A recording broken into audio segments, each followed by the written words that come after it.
Good evening and welcome to National Talk on ECWA Television Africa. My name is Lois Duraki and I have Sela Elisha Dasham, who later on the show will be discussing with her guests on ECWA Television Africa 4th Anniversary Dinner and Fundraising. The ECWA Television Africa 4th Anniversary Dinner and Fundraising, which is an opportune occasion in our history as a television station, is a drive booster to our viewers and also to raise awareness on our organization vision and mission, and to fulfill the ECWA Executive 4-point agenda of connecting ECWA to God, ECWA to ECWA, ECWA to the world, and mobilizing resources for the advancement of the gospel.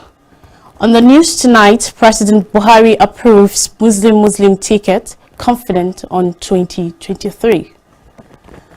ECWA General Secretary speaks on Muslim ticket. Buhari's government moves to ban Okada in Nigeria to curb insecurity. Petrol subsidy in Nigeria will reach nearly 70% higher at $16.2 billion in 2023. An ECWA Television 4th year anniversary dinner and fundraising. Here are the details. Amidst thunderous applause by party faithful on the 20th of July, the All Progressives Congress APC unveiled Senator Kashim Shettima as running mate to its presidential candidate Asiwaju Bola Ahmed Tinubu. The event, however, did not go without controversy arising from the party's Muslim ticket. Senator Abdullahi Adamu, national chairman of the party, who performed the unveiling, saying the choice of Shettima was done with the full support of President Muhammadu Buhari and critical stakeholders of the party.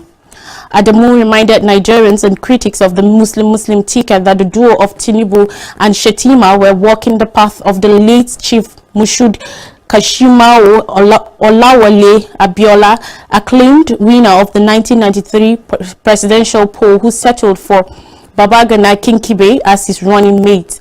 He expressed optimism that the joint ticket of Tinubu and Shettima would deal with the death knell to the religious and tribal fault lines among Nigerians. Referring to his partnership with Tinubu as a Nigerian project, Shettima assured that a Tinubu-led presidency will not discriminate against Nigerians on the basis of their religion or tribal backgrounds. He said, "We need to resist the issues of religion and ethnicity in the country. I don't intend to be the vice president that will represent members of the Islamic faith. The Sultan of Sokoto will do that." Tinubu insisted that the choice of Shettima as his running mate was a careful thought-out decision aimed at repositioning the country to achieve greatness.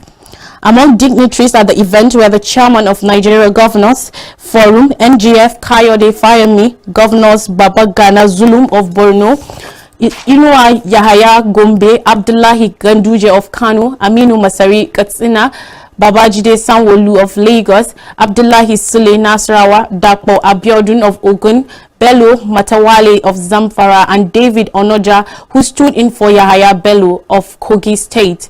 Southeast governors and members of the party, Hope Uzodinma of Imo, Dave Mahi Ebonyi, and Ben Ayade Cross River, was conspicuously absent.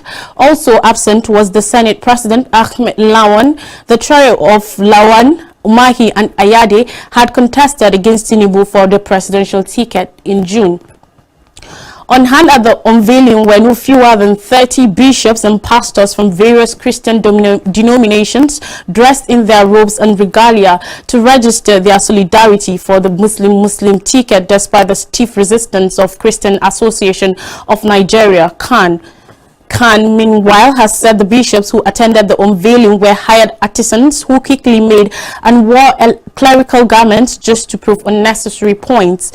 Reverend Joseph John Ahayab, Khan Vice President of 19 Northern States and Abuja, and the chairman of Kaduna State Chapter, who stated this in an interview with journalists yesterday in Abuja, said the people we saw at the unveiling of Shettima parading as bishops are people who did not have enough time to learn how to wear bishops' garments.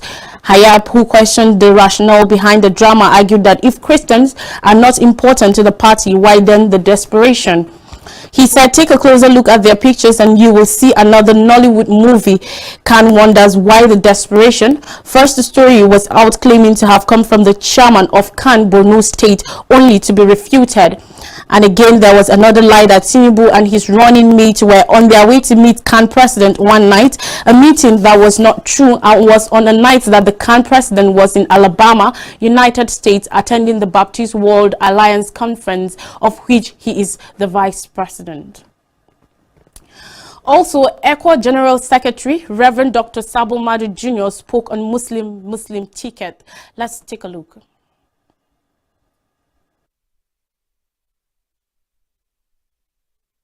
With Nigerians standing on the precipice of a Muslim ticket in the APC, it has become necessary to speak out on this resort to religious extremism and exclusivism that stand contradictory to the expected healing balm that a major political party like the APC should be deploying at this crucial stage of our political development.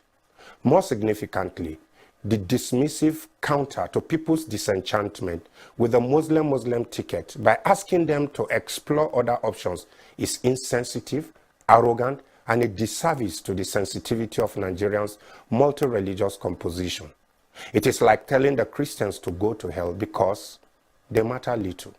Equally disrespectful and insulting is the assertion that Christians have nothing to fear under a Muslim presidency, as if the Muslims too have anything to fear under a religiously balanced presidency. Nigerians' political leaders, especially those in the APC, must be the advocates of inclusivity as a reflection of the country's diversity. This diversity holds a lot of advantages for strengthening our understanding and oneness when handled well. But the current attempt to introduce this Muslim ticket in the APC simplifies the possibility of undermining the gains of harmonious coexistence that the country has been battling to entrench. Any politician, therefore, who hides under the guise of competence and merit as a justifier of the Muslim ticket insults the millions of competent, capable, qualified, and hardworking Christians all over the nation that could be selected as running mates. Such politicians only seek their personal growth and should not be allowed to destroy our unity. I am a Christian from northern Nigeria. My children, and indeed the children of all Christians in northern Nigeria, deserve to grow up knowing that their aspirations in life is not limited by the geopolitical zone they come from, simply because of their Christian faith. Moving forward, following the continued activities of terrorists in Nigeria, the federal government is considering a ban on the use of commercial motorcycles known as Okada and mining activities in the country. Abubakar Malami, the Attorney General of the Federation, AGF, and Minister of Justice, said the measure will cut off funding of terrorists and bandits in Nigeria. On Thursday, Malami spoke while addressing State House correspondents at the Presidential Villa in Abuja after a meeting of the National Security Council, NSC, presided over by President Muhammadu Buhari. Malami said the meeting focused on the logistics used by the terrorists to stop their activities. He said the government needed to act because terrorists have moved from the conventional ways of funding their activities to mining and ransom taking. Malami said the motorcycles were used by the bandits for movement, while mining provides them the money to fund their arms supplies. Arik Beshola, while speaking, said substantial efforts went into gathering of intelligence before the recent attack on Kuje Correctional Center, but regretted that there was the absence of will to act on it. The minister, who said a preliminary report of investigation on the attack had been submitted to the president, assured that comprehensive report will be made available at the end of the probe. He said those found to have abandoned their responsibilities will be punished. Finance Minister Zainab Ahmed said on Thursday Nigeria might spend up to 6.72 trillion naira, that's $16.2 billion next year, if it keeps a fuel subsidy in place, a nearly 70% jump from this year's budget. In April, Nigeria's parliament approved a 4 trillion naira petrol subsidy for this year after President Muhammadu Buhari asked for added funds to offset higher global oil prices driven by the conflict in Ukraine. Ahmed said the federal government was working with two scenarios, one that assumed a business as usual approach, while a subsidy will be in place throughout 2023 and will cost 6.72 trillion naira. The second option assumes that petrol subsidy will remain up to mid-2023, in which case only 3.36 trillion naira will be provided for, she said during a pre-2023 budget consultation in the federal capital, Abuja. Nigeria, Africa's biggest oil producer, imports all of its refined products because local refineries have been postponed for years. It has begun to fix some of the refineries. Higher crude prices are being offset by lower production due to oil theft and vandalism of pipelines in the oil-rich Niger Delta, said Ahmed. According to her, oil output had averaged 1.32 million barrels per day during the first 4 months of this year. That means Nigeria has failed to meet its 1.8 million BPP OPEC quota. Oil and gas revenue, which came in at 1.23 trillion naira between January and April, was way below a projected 3.12 million naira, said she added. Revenue performance is expected to improve in the second half of 2022 as a result of concerted efforts to address the oil theft and pipelines vandalism, the finance minister added. Evangelical Church Winning All ECWA Television Africa was commissioned on June 1, 2018 by the then ECWA president, Reverend Dr. Jeremiah Gado, who gave the ECWA television idea a serious consideration as part of his 4-point agenda of connecting ECWA to the world. God has indeed brought ECWA TV Africa a long way from the initial conceptualization stage as ECWA TV ministry. The television station is 4 years on air and has witnessed tremendous success with records of positive impact across the world. ECWA Television has witnessed God's faithfulness over the years and is still waxing strong with the support of partners and faithful supporters all over the world.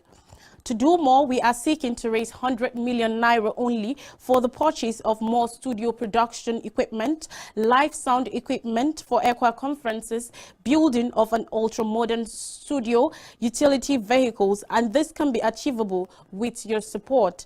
The 4 years anniversary dinner comes up on the 30th July 2022 and a fundraising concert on the 31st July 2022. As the Lord blesses you, we solicit for your support in moving the station forward. You can send in your love donation through Guarantee Trust Bank 04611 376 404, account name ECWA Television Ministry. Now I hand over to Sele as she continues with tonight's discussion. Stay with us.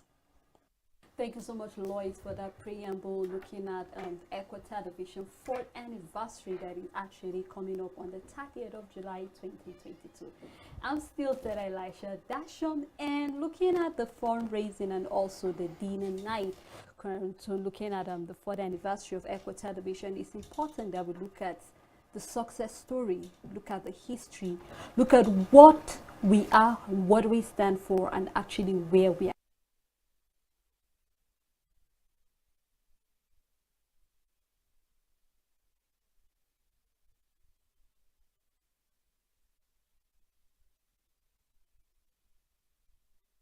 Good evening and welcome to National Talk on ECWA Television Africa. My name is Lois Duraki and I have self-refuted. And again, there was another lie that Tinubu and his running mate were on their way to meet CAN president one night, a meeting that was not true. My name is Debbie Mays and I'm on staff with the Great Commission movement globally. And here for the